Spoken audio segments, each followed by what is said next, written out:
now I'm going to show you like watercolor. Oh, before I move on to that last step here. So what if you made a mistake? There's a lot of chances we're all going to make mistakes. I still do.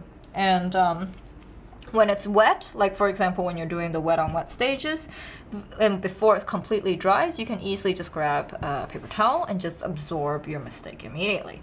And but what about when it's dry? So like, let's say this shape, it's completely dry. I can't absorb anything. One thing I would like to do is use an angular brush. A flat brush works just fine. This is an Escoda 10 angular brush. And I like it because, you know, the sharp edge gives it, it makes it a lot stronger. And so all you do is basically scrubbing. And see how it's picking up the watercolor pigment, reactivating it again. And you can always have a paper towel here, just absorb all that color.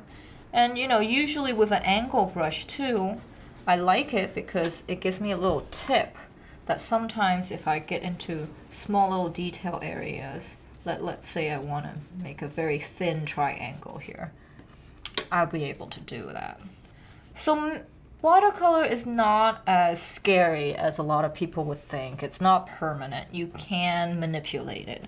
But, you know, it just takes some know-how or effort.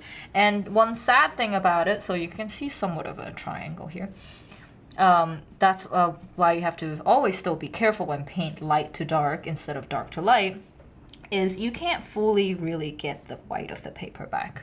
And depends on what color you use too. Like if you use organic colors like the cadmium reds and yellows, you can probably lift up most of the color. But if you use this color, a chemical color like phthalo blue, which when it's very strong, it stains the paper. It's very, very hard to get a pure color back. So I'm going to show you here. So you see, even like scrubbing as hard as I can, and trying to lift that. See, it's still fairly blue. Like you can get a lighter, but you can't get it to a white or an off-white. You just get a light blue. So this is just to show you the difference between organic or chemical colors.